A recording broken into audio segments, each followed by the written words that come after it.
L'affaire avait secoué la France en 2013. Arrivé dans le Doubs avec sa famille en 2009, Leonarda Dibrani, 15 ans, monte dans le bus de son collège pour une sortie scolaire.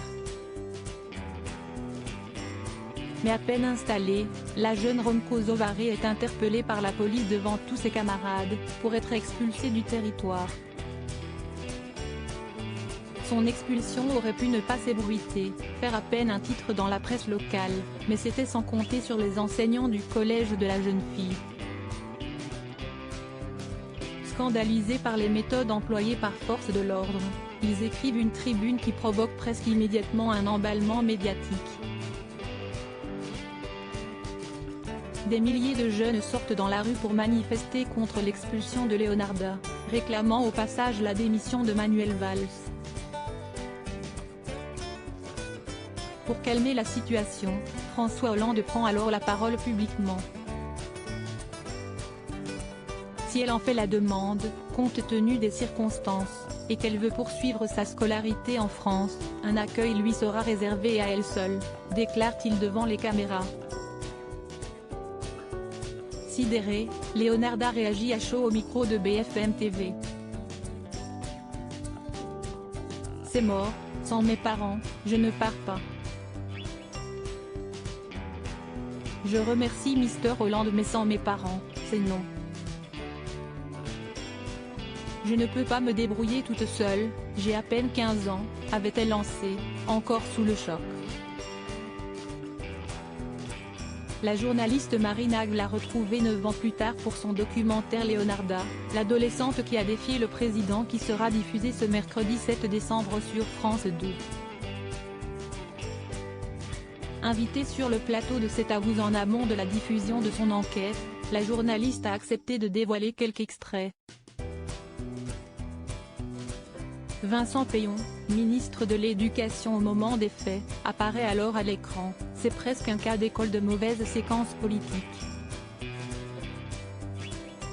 C'est comment vous planter.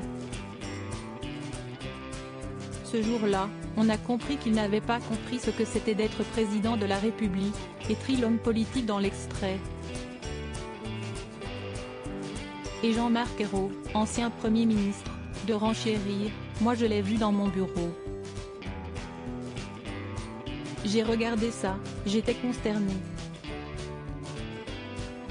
Anne-Elisabeth Lemoine a poursuivi en expliquant que Vincent Peillon va même jusqu'à dire que cette affaire a pesé dans la décision, de François Hollande, de ne pas se représenter. C'est ce qu'il a dit, a confirmé la journaliste. C'est certainement l'un des éléments qui font qu'il ne s'est pas représenté. Supérieur à découvrir les femmes qui ont compté dans la vie de François Hollande. Que devient Leonarda Dibrani? Leonarda Dibrani vit aujourd'hui en Croatie. Elle a rencontré là-bas son mari en 2016, comme avait indiqué son père, Rezar, au Huffington Post en octobre 2018.